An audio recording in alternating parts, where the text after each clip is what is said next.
In this problem, I'm on page 177 at example 4, and I've brought that example, or I'm bringing it over here. Let me crop this down a little. So here's the system that I'm going to solve. We're still using elimination, but this is sort of a variation of that method. So let's take a look at what we have here. And this time I'm going to focus on eliminating the x term. Now in the first problem, the x term is positive 5. In the second one, it is negative 2. So I would really like to be able to cancel away those x terms. And this would work with y also. You could do it either way. But the first equation is 5x plus 2y equals negative 4. Now just trust me here for a minute. I'm going to multiply this one by by positive 2. Just trust me. Let's go ahead and do this side by positive 2 and this side.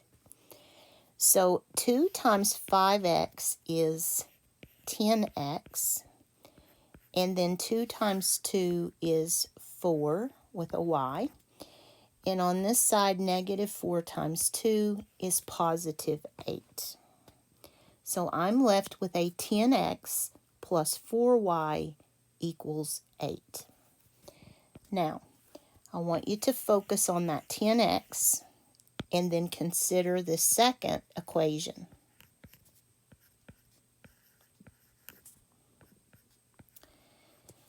I have a 10x, I have a negative 2x. If I could come up with a negative 10x, I could cancel my x terms. So I'm going to choose a number that will give me, in other words, I want a negative 10x right here. So what is this number that will make that happen? Well, it's going to be a 5. 5 times negative 2 is negative 10. 5 times 6 is 30.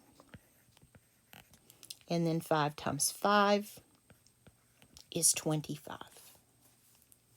So look at these opposites here. I've got a positive 10x and a negative 10x. So when I bring those two together, I'm going to bring that one down and that one down, and I'm going to combine those. I'm going to do the elimination right here. I have 10x plus 4y is 8. And then I have negative 10x plus 30y is 25. And here comes the elimination, the canceling. So I'm left with 34y equals 33. No, something's wrong. Oh, do you see what I've done? I do it every time.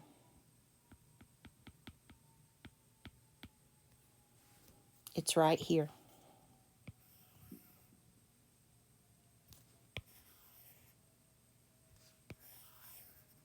What have I done? Negative. I've lost that blasted negative sign every time I do it. So now we're left with a different scenario here because of that negative 8. So this cancels. 34y equals positive 17. Divide both sides by 34. And y equals 1/2. You could use the fraction there as well. I want to show you something, though, with my mistake. Let's take my mistake and use it for good. First of all, here's the value of y. So let me go ahead and start setting up the solution to this thing. Remember, a solution to a system is a point. So we know the y value is 0.5 or 1/2. I want to show you something with my mistake there. When I got down here and realized that I made a mistake, I didn't just start over. I started backtracking through the problem to see where I could have made a mistake. On these kinds of problems, you don't really have time to start over. So just look back through your problem, and I know where I usually make mistakes. It's with the negative signs, and sure enough, that's what I did. I lost the negative sign, which means I lost it there, which means it changed the value here. So just look back through your work and don't start over, and you'll usually find the error. Okay, to get the x value, I'm going to pick one of these equations, and I think I'll just use the top one. And I'm going to substitute 10x plus 4 times a half is negative 8. So I'm left with 10x plus 2 is negative 8. 10x equals negative 10. So x is going to be negative 1. And that is the other half of my point, my ordered pair, the other half of the solution.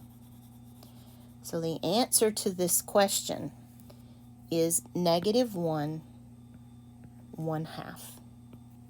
The solution is right up here. That's the final answer that we're looking for.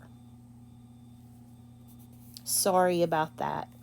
Losing that negative sign makes all the difference in the world.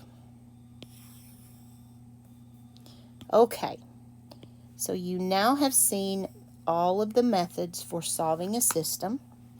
We have a couple more practice problems on page 177 and then a final review. So let me stop this video and I'll see you in the next one back on page 177.